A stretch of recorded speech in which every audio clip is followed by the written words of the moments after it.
کہ وہ مخلص سے مخلص ہو جاتا ہے, زیر سے زبر ہو جاتا ہے.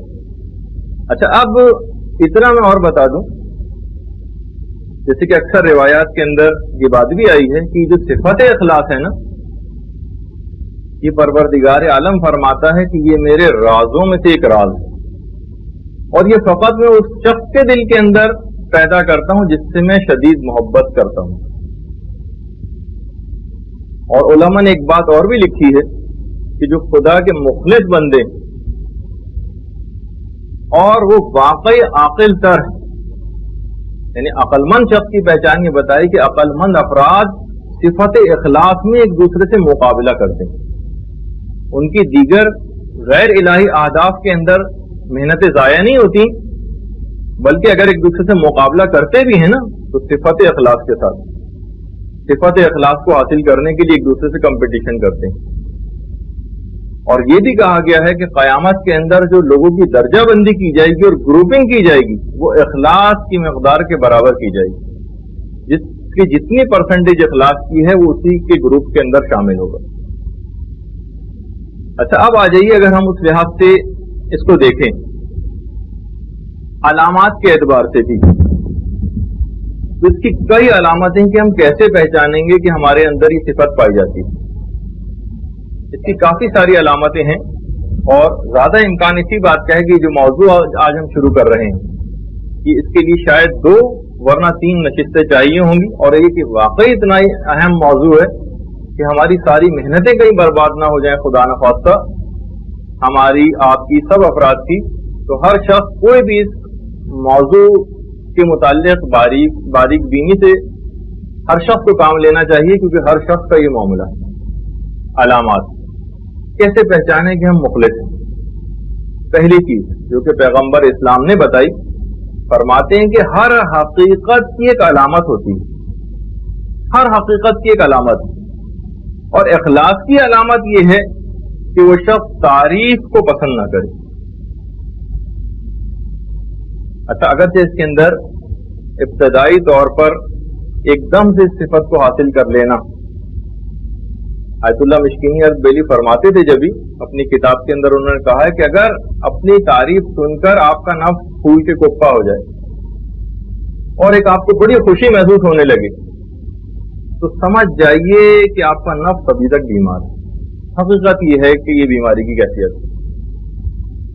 تو پہلی چیز تو یہ ہے, اگرچہ اس میں بہت سے مرحلے آپ کو تھوڑے سے نسبتاً مشکل لگیں گے, لیکن بہرحال کبھی نہ کبھی اس منزل کے اوپر آپ کو آنا ہے.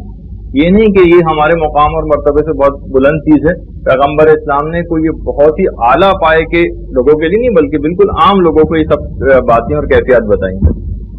تو ہر شخص کو اس کو حاصل کرنے کے لیے تگودو کرنی چاہیے اور اپنی تعریف کو سننا پسند نہ کرے. یہ پہلی علامت. علامت نمبر 2 وہ یہ ہے کہ مخلص افراد سے ہر شخص کو فقط اور فقط خیر اور بھلائی نصیب ہوتی ہے. یہ ہو ہی نہیں سکتا کہ کسی مخلص انسان کسی کا دل دکھا رہا ہو, کسی کی غیبتیں کر رہا ہو, کسی کی ٹانگ کھینچنے کے چکر میں ہو, کسی سے دل میں کینہ رکھے ہوئے ہو معمولی باتوں پر. یہ صفت اخلاص کے منافی اقدامات ہیں سارے. مخلص کی علامت یہ بتائی گئی کہ ایسے افراد سے ہمیشہ لوگوں کو خیر اور بھلائی نصیب ہوتی ہے, بس کوئی برائی ان کی طرف سے نہیں پہنچتی. تیسری علامت, ہم مرحلے وار آگے گزرتے جا رہے ہیں, خدا کے حکم کے سامنے ہر وقت اس کے کندھے جھکے رہتے ہیں. ہر وقت خدا کا حکم یہ ہے, بس وہ فوراً سر تسلیم خم کر دیتا ہے, چاہے وہ اس کے مزاج کے خلافی کیوں نہ ہو. بہرحال اس پہ ہم زیادہ گفتگو نہیں کریں گے اور اگلے مرحلوں کے اوپر جائیں گے. چوتھی علامت, ثمرۃ العلم اخلاص العمل. علم کا ثمر یہ ہے کہ اخلاص عمل اس کے بعد حاصل ہو ہی جاتا ہے,